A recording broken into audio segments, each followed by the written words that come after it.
মুখ্য প্ৰাপ্তিয়ে মুখ্য ফল কি কেনেকুৱা মানে মই এইটো মানে বুজিয়ে নাপালোঁ। কৃষ্ণ আপুনি অলপ বুজাই দিলে ভাল হ'ব আৰু। জনাৰ চৰণ কমলৰ যোগেদি সবাৰো শ্ৰীচৰণত পুনশ্চবাৰ ভক্তিৰ সেৱাভাগী নিবেদন কৰা হৈছে। মুখ্য মানে শ্ৰেষ্ঠ। এজন মানুহে যেনেকৈ ছাত্ৰ অৱস্থাত অধ্যয়নৰ জৰিয়তে বিদ্যালয়ে আয়োজন কৰা এটি পৰীক্ষাত ডিষ্টিংশ্যন পায়, ষ্টাৰ মাৰ্ক পায়, লেটাৰ পায়, এটা এটা বিষয়ত যিটো শ্ৰেষ্ঠ বুলি পৰিগণিত হয়, ঠিক তেনেধৰণে এই সংসাৰলৈ আমি যিবিলাক জীৱ আহিলোঁ, মানুহৰ ৰূপত, গৰু ছাগলীৰ ৰূপত, গছ গছনিৰ ৰূপত, মাছ কাছৰ ৰূপত, সেই সমস্ত জীৱতত্বৰ ভাগ হ'ল চাৰিটা: চেদজ, অণ্ডজ, উদ্ভিদজ আৰু জৰায়ুজ, বা উৰণ বুৰণ গজন ভ্ৰমণ। এই চাৰিমুঠি জীৱতত্বই আমি প্ৰত্যেকেই কৰ্ম কৰোঁ, আৰু সেই কৰ্মবিলাক শাস্ত্ৰই কৈছে ধৰ্ম হ'ব লাগিব। আৰু ধৰ্মৰ পাছত সি জীৱতত্বই নিজকে এক স্থানলৈ লৈ যাব পাৰে। সেই স্থানৰ নিৰ্দিষ্ট কেইটামান শব্দ ব্ৰহ্মৰে আমাক বুজালে। এটা শব্দ ব্যৱহাৰ কৰিছে, সেয়া হ'ল মুকুতি বুলি কৈছে। মুকুতি মানে মুকলি হৈ যোৱা। এই শৰীৰটোৰ ভিতৰত সোমাই থকা আত্মাতত্বটো শৰীৰটো এৰি গুচি যোৱা মানে মুকলি হোৱা। এখন গৃহৰ মাজত পিতৃ আৰু মাতৃয়ে সন্তানটোক তুলি তালি ডাঙৰ দীঘল কৰে। যিদিনাই সন্তানটোৰ বিয়া পাতি দিয়ে, যিদিনাই সন্তানটোৰ পঢ়া শুনা কৰি এটা চাকৰি দিব পাৰে, সেইদিনাই পিতৃ মাতৃ হিচাপে আমি স্বস্তিৰ নিশ্বাস এটা পেলাওঁ যে মই আৰু এতিয়া মুক্ত, ল'ৰাটোৰ চাকৰি হ'ল, ল'ৰাটোৰ বিয়াখনো পাতি দিলোঁ, এতিয়াৰ পৰা আৰু মই দায়িত্বৰ পৰা সম্পূৰ্ণৰূপত মুক্ত। এই যে ভাবোঁ মুকলি হ'ল, ঠিক তেনেধৰণে এই সংসাৰলৈ অহা জীৱতত্বই 84 লক্ষ বাৰ এনেধৰণে বিভিন্ন যোনিত ভ্ৰমণ কৰিব লগা হয়, মানে জন্মগ্ৰহণ কৰিব লগা হয় নিজৰ কৰ্মৰ ফল অনুসাৰে। যদি ভাল কৰিছোঁ তেতিয়াহ'লে তাৰ দ্বাৰা আমি এটাই ফল পাম, সেইটো হ'ল পুণ্য। যদি বেয়া কাম কৰিছোঁ তেতিয়াহ'লে তাৰ দ্বাৰা এটাই ফল পাম, সেইটো হ'ল পাপ। আৰু পাপ অৰ্জন কৰা, পাপ ফলৱৰ্তী আত্মাতত্বই স্থান পাব নৰকত, পুণ্য অৰ্জন কৰা জীৱ আত্মাই স্থান পাব স্বৰ্গত।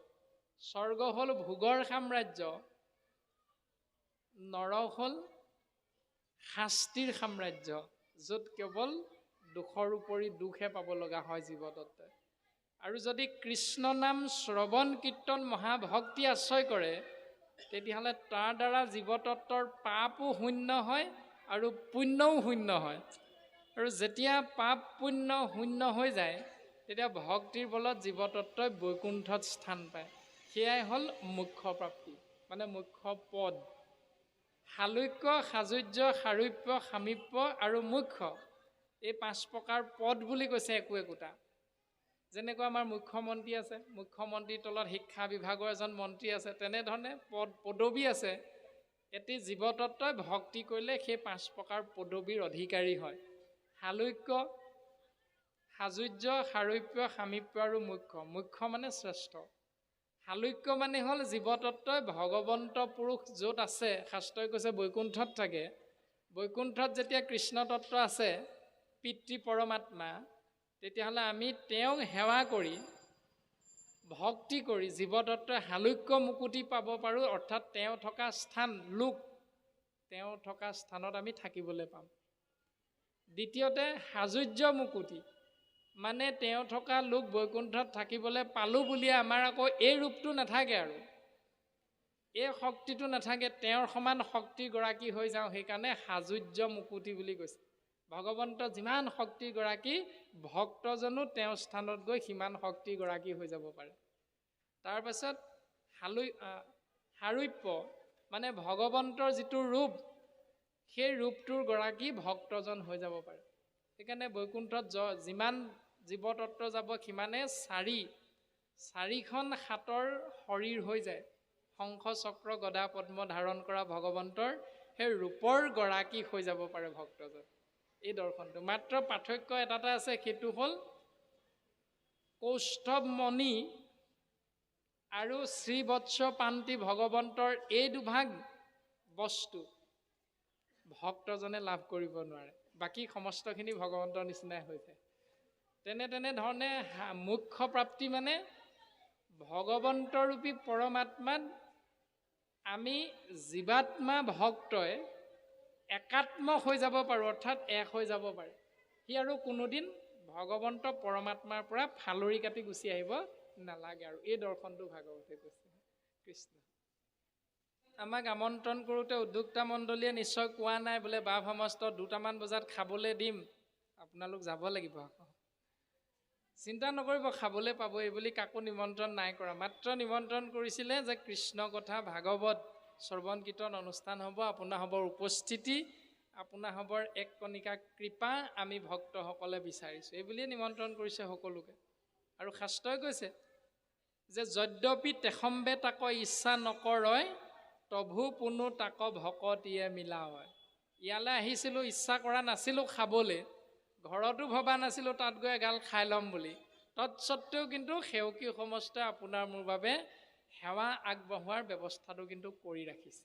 প্ৰভু তাক ইচ্ছা নকৰিলেও ভক্তজনে ভগৱন্তৰ কৃপা লাভ কৰাটো নিশ্চিত, এই সিদ্ধান্তটো প্ৰকাশ কৰিছে। ৰামে স্বৰ্গাদি লোকৰ সম বৈকুণ্ঠনো হয়, তাতে মোৰ ভক্ত হব আনন্দে থাকয়, যাৰা সৰ্বভাৱে মোক ভজিয়াছয়, কাল চক্ৰে তাখম বাক নাশ নকৰয়, ৰামে ইহ পৰলোক সুখ ভাৰ্যা পুত্ৰ ছয়, সমস্ত কেৰি যিটোক মোহক ভজয়, তাখম বাক মৃত্যু হন্তে কৰো মই পাৰ, অভক্তৰ কদাচিতো নাহিকে নিস্তাৰ। সীমা স্বৰ্গত থকা লোকসকল মোৰ ভক্ত হ'লেও বৈকুণ্ঠত থকা মোৰ পৰম ভকতসকলৰ দৰে পৰম আনন্দৰ গৰাকী হ'ব নোৱাৰে মা। কিন্তু বৈকুণ্ঠলৈ যিসকল আমি যাওঁ সেইসকলে পৰম আনন্দৰ গৰাকী হৈ যাব পাৰে। কিন্তু স্বৰ্গত জীৱতত্ব তেতিয়ালৈকে থাকিব পাৰে যেতিয়ালৈকে পুণ্য গৰাকী হৈ থাকে। পুণ্য ক্ষয় ভৈলে দুনাই নৰকত মজৈ। যেতিয়া পুণ্য শেষ হ'ব, ভোগ কৰোঁতে কৰোঁতে যেতিয়া পুণ্য শেষ হ'ব, তেতিয়া জীৱতত্ব আহি পুনৰ নৰকতেই পৰিব লাগিব। সেইকাৰণে আমি অকণমান আগতে কোৱা হৈছিল যে চাৰ্টিফিকেটখনৰ অহংকাৰ যিমান থাকিলেও 40 বছৰ পাছত সেইখনৰ কাম নাই। পদবীৰ অহংকাৰ যিমান থাকিলেও 60 বছৰ পাৰ হোৱাৰ পাছত সেই পদবীৰো কোনো কাম নাই। গতিকে অহংকাৰ কৰিম কাক লৈ, এই কথাটো যে স্বৰ্গত তুমি তেতিয়ালৈকে থাকিব পাৰিবা যেতিয়ালৈকে তুমি পুণ্যৰ গৰাকী হৈ থাকিবা।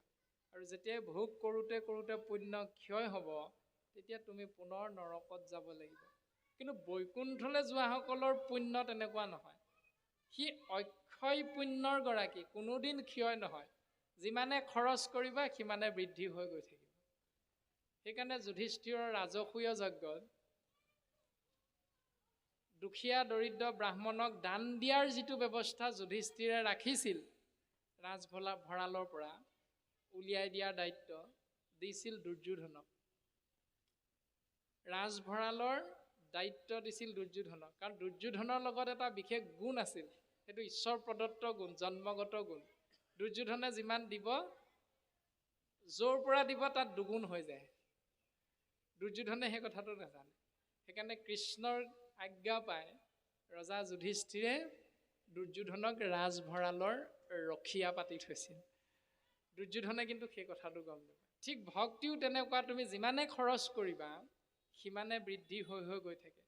এগছি বন্তি জুইশলা কাঠিটো মাৰি জ্বলাই দিয়াৰ পাছত সেই গছি বন্তিৰ পৰাই কোটি কোটি বন্তি জ্বলাই দিব পাৰোঁ, কিন্তু প্ৰথম যি গছ বন্তি জ্বলোৱা হ'ল সেই গছ বন্তিয়ে এবাৰো নকয় আকৌ, হেৰ' মোৰ পৰাই কোটি কোটি বন্তি নজ্বলাবিচোন, মই দেখোন শেষেই হৈ থাকিম। বন্তি গছে কয়নে কেতিয়াবা? নকয়। সেই গছ বন্তিৰ পৰা জ্বলাই থাকিব পাৰিবা। তেল যিমানে থাকিব সিমানলৈকে বন্তি গছ জ্বলি থাকিব। ঠিক জ্ঞানো তেনেকুৱা, ভক্তিও তেনেকুৱা, যে তুমি যিমানে খৰচ কৰিবা সিমানে বৃদ্ধি হৈ গৈ থাকিব। সেইকাৰণে এজন শিক্ষকে ছাত্ৰ ছাত্ৰীক বুজাই থাকোঁতে ছাত্ৰ ছাত্ৰীতকৈ শিক্ষকে বেছি পঢ়িব লগা হয়, আৰু যিমানে বুজাই গৈ থাকিব সিমানে অভিজ্ঞতা বৃদ্ধি হৈ গৈ থাকে, আৰু জ্ঞানৰ পৰিসৰটো বৃদ্ধি হৈ হৈ গৈ থাকে। গতিকে শাস্ত্ৰই ভক্তি দৰ্শনটো যে তাত মূৰ ভক্ত হ'ব আনন্দে থাকক, সেইটো যে আনন্দ বৃদ্ধি হৈ হৈ গৈ থাকে। যাৰা সৰ্বভাৱে মোক ভজিয়া আছয়, এনেধৰণে যিজনে সৰ্বতো প্ৰকাৰে সৰ্বক্ষণতে কেৱল মোৰ চিন্তাত মোৰ সেৱাতে ব্ৰতী হৈ থাকে, কাল চক্ৰে তাসম্বাক নাশ নকৰয়। কাল মানে সময়, সময়ৰূপী চক্ৰত জন্ম মৃত্যুৰ যি এটা ব্যৱস্থাৰ মাজত আমি সোমাব লগা হয়, সেই ব্যৱস্থাটোৰ মাজত জীৱ আৰু দুখ পাবলৈ সোমাব লগা নহয়। সি পোনে পোনে বৈকুণ্ঠলৈ যায়, আৰু বৈকুণ্ঠলৈ গৈ জীৱ আত্মা পৰমাত্মাত বিলীন হয়, তাৰ কোনোদিন নাশ নহয় বুলি কৈছে। ইহ পৰ লোক সুখ ভাৰ্যা পুত্ৰ ছয়, সমস্তকে এৰি যিটো মোহোক ভজয়, তাসম্বাক মৃত্যু হন্তে কৰোঁ মই পাৰ, অভক্তৰ কদাচিতো নাহিকে নিস্তাৰ। যিজনে সমস্ত তপ জপ তীৰ্থ ব্ৰত আৰু সদাচাৰ, ধন জন পুত্ৰ ভাৰ্যা গৃহ আপোনাৰ, সমস্তকে শুদ্ধভাৱে অৰ্পিলে কৃষ্ণত, তাকে সে বোলয় ধৰ্ম মহাভাগৱত। এই নিয়মটো যিসকলে আমি পালন কৰিবলৈ চেষ্টা কৰিম, ইচ্ছা পুহি ৰাখিম, পালন কৰিবলৈ আমি আগবাঢ়ি যাম, তেনেহ'লে তাসম্বাক মৃত্যু হন্তে কৰোঁ মই পাৰ, ভগৱন্তই তেওঁক এই সংসাৰৰ পৰা পাৰ কৰাই নিয়ে।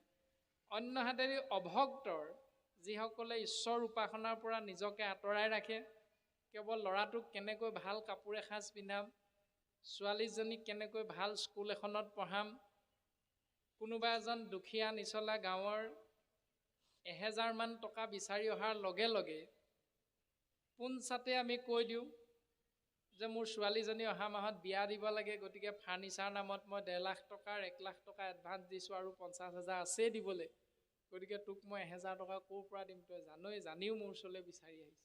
এই যিটো ভাৱনা, কেৱল নিজৰ ঔৰকজাত সন্তানটোকহে মোৰ বুলি ভাবি গাঁওখনৰ বাকী দুখীয়া সন্তানটোৰ প্ৰতি অৱহেলা কৰা যেনেকুৱা আমাৰ ভাৱনাবিলাক থাকে, এইবিলাকৰ দ্বাৰা কেতিয়াও জীৱতত্বই পিতৃ ঈশ্বৰ কৃষ্ণদেৱৰ পূৰ্ণ কৃপাৰ পাত্ৰ হ'ব নোৱাৰে। গতিকে দান কাক কয়, হম কাক কয়, দম কাক কয়, ক্ষমা কাক কয়, গৃহ কোন ভাগ, নৰক কাক কয়, স্বৰ্গ কাক কয়, প্ৰত্যেকটো কথা 27 ভাগ প্ৰশ্ন উদ্ধৱে ভগৱন্তৰ চৰণত অৰ্পণ কৰিছিল জানিবৰ বাবে, আৰু একাদশ স্কন্ধ কৃষ্ণ উদ্ধৱ সংবাদত প্ৰত্যেকটো কথা খুব সুন্দৰভাৱে পদবন্ধে প্ৰকাশ কৰিছে। গতিকে আমি সেইখিনি যদি আশ্ৰয় কৰি জীৱন আগবঢ়াই নিবলৈ চেষ্টা কৰোঁ, নিশ্চিত ৰূপত সুন্দৰভাৱে ঈশ্বৰ পুৰুষৰ কৃপাৰ পাত্ৰ হ'ব পাৰিম। ইয়াৰো 3য় স্কন্ধৰে ভক্তি যুগৰ পদবন্ধে ভগৱন্ত পুৰুষে কৈছে, ৰাম সমানত মৈত্ৰী উত্তমত সতকাৰ, দৰিদ্ৰত দায়া কৰিবেক বাৰম্বাৰ, গীতা ভাগৱত শাস্ত্ৰ কৰিবে শ্ৰৱণ, সাধু সংগে মোৰ নাম কৰিবে কীৰ্তন। সমানত মৈত্ৰী, অৰ্থাৎ বয়সৰ ফালৰ পৰা যিজন সমান হ'ব তেওঁৰ লগত মৈত্ৰী মানে মিত্ৰতা, অৰ্থাৎ বন্ধুত্বপূৰ্ণ আচৰণটো ব্যৱহাৰটো কৰিবা, বন্ধুত্ব সুলভ আচৰণ কৰিবা তেওঁৰ লগত। উত্তমত সৎকাৰ, তোমাৰ পিতৃৰ বয়সৰজন, মাতৃৰ বয়সৰজনক তুমি শ্ৰদ্ধা ভক্তি কৰিবা, মান্যতা প্ৰদান কৰিবা।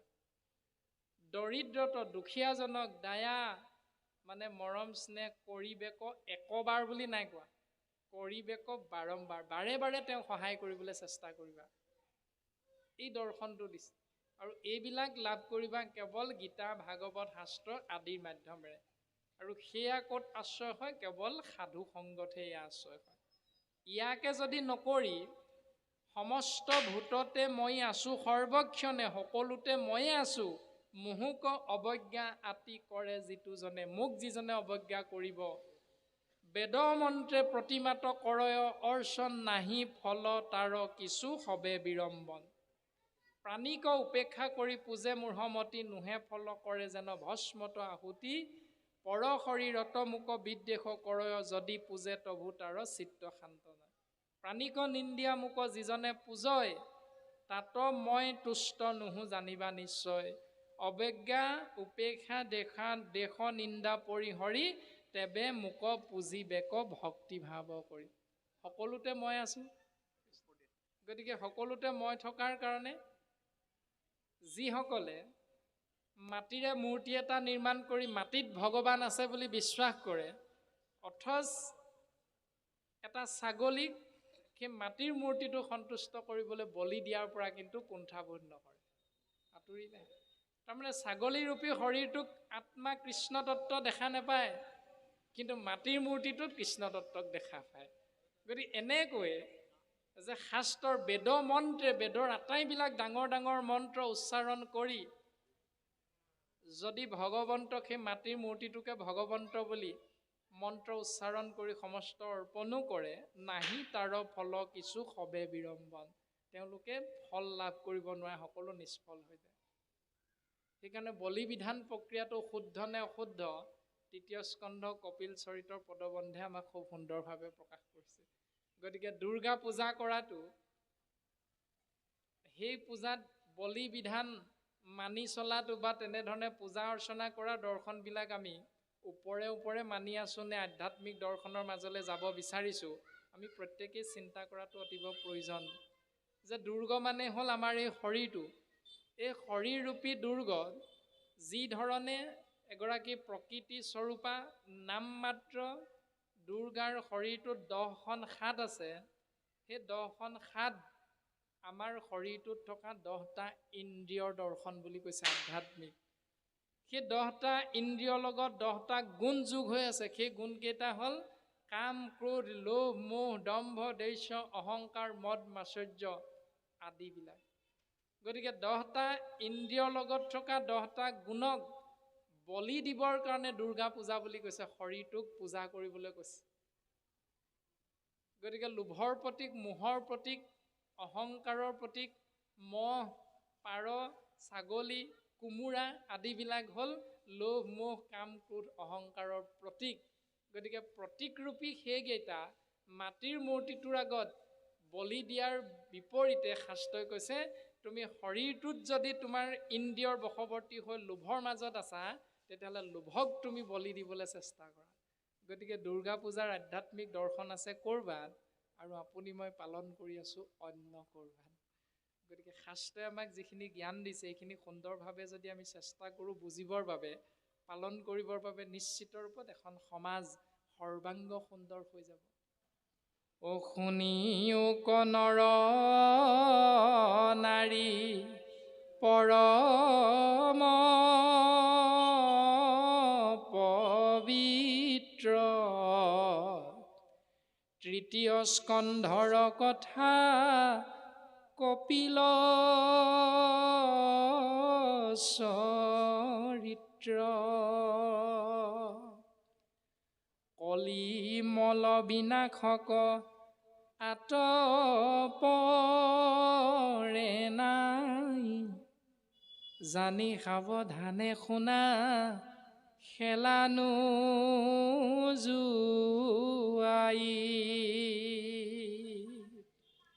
শুনিও ক নৰনাৰী পৰম পবিত্ৰ তৃতীয় স্কন্ধৰ কথা কপিল চৰিত্ৰ। সেই নৰনাৰীসকল কপিল চৰিত তৃতীয় স্কন্ধে যিখিনি কৈছে সেইখিনি শুনা। এতিয়া শুনিলোঁ আমি প্ৰায় 2-2.5 ঘণ্টা সময়। এতিয়া শুনি ল'লোঁ কি, ভগৱন্ত পুৰুষে কৰ্দম ঋষিক কৈছিল যে স্বয়ম্ভুৱ মনু আৰু শতৰূপাৰ সংসাৰত যিগৰাকী কন্যাৰ জন্ম হৈছে নাম হ'ল দেৱহূতি। দেৱহূতি নামৰ এগৰাকী কন্যা আছে। সেই কন্যাগৰাকীয়ে হ'ব তোমাৰ উপযুক্ত পাত্ৰ। গুৰুজনাই 3টা শব্দ ব্যৱহাৰ কৰিলে। শব্দকেইটা কি? তেওঁলোকৰ কন্যাগৰাকীক কন্যা বুলি নাই কোৱা। আমি হ'লে কন্যা বুলি ক'লোহেঁতেন, কিন্তু গুৰুজনাই কৈছে দুহিতা। তেওঁৱে হ'ব তোমাৰ উপযুক্ত ভাৰ্যা। তেওঁক তুমি পত্নী হিচাপে গ্ৰহণ কৰা। এই 3টা শব্দ কিয় ক'লে? দুহিতা শব্দৰ অৰ্থ হ'ল জন্ম হোৱা পিতৃ মাতৃৰ কুল আৰু বিয়া হৈ যোৱা স্বামীৰ কুল, 2টা কুলৰ হিত সাধন কৰিব পৰা যি শাস্ত্ৰৰ বিশিষ্ট গুণ, সেই গুণখিনি যাৰ লগত থাকে তেওঁকে কোৱা হৈছে দুহিতা। এতিয়া আপুনি মই জন্ম দিয়া কন্যাগৰাকীক দুহিতালৈ ৰূপান্তৰিত কৰিবলৈ চেষ্টা কৰিছোঁ নে নাই কৰা? প্ৰায়ে কম মাকৰ ঘৰত শিকি নাহিলে, প্ৰায়তো বোৱাৰীগৰাকীৰ ক্ষেত্ৰত সেইটোৱে কওঁ, কিবা এটা নাজানিলে মাৰে শিকাই নপঠালে নি? এই বুলি মাক দেউতাকলে মানে বিয়নিলে দুখটো ঠেলা মাৰি দিওঁ। শাস্ত্ৰই জানো এইবিলাক আমাক কৈছে? নিশ্চয় নাই কোৱা। গতিকে কেনেধৰণে আমি আচাৰ ব্যৱহাৰটো ৰাখিব লাগে। তাৰ পাছতে কৈছে তেওঁৱে হ'ব তোমাৰ উপযুক্ত ভাৰ্যা, তুমি গ্ৰহণ কৰিবা পত্নী ৰূপত।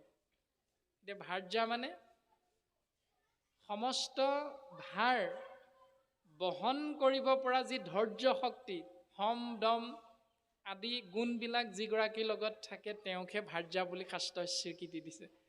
আৰু তেওঁৱে হ'ব তোমাৰ উপযুক্ত পত্নী, গ্ৰহণ কৰিবা পত্নী ৰূপত। অৰ্থাৎ পতনৰ দিশেৰে স্বামীজন যদি আগবাঢ়ি যোৱা দেখিও যিগৰাকীয়ে উদ্ধাৰ কৰিবৰ বাবে সৎ চিন্তাৰে, সৎ মানসিকতাৰে তেওঁক বুজনি নিদিয়ে, তেতিয়াহ'লে তেওঁ কেতিয়াও উপযুক্ত পত্নীৰ পাত্ৰ হ'ব নোৱাৰে। গতিকে আমাৰ লগত লাগিব কি কি গুণ, কেনেধৰণে শাস্ত্ৰৰ মাধ্যমেৰে নিজক আমি সজাব লাগিব, এইখিনি কথা অন্তত আমি চিন্তা কৰাটো অতিব প্ৰয়োজন। শাস্ত্ৰই প্ৰশংসা কৰিছে। গতিকে আমি কাৰোবাৰ ভাৰ্যা বুলি কৈ দিলে ভাৰ্যা হৈ যাব নোৱাৰে। কাৰোবাৰ পত্নী বুলি আমি স্বীকৃতিটো দিব পাৰিম, কিন্তু শাস্ত্ৰই স্বীকৃতি দিছে নাই আমি চাব লাগিব।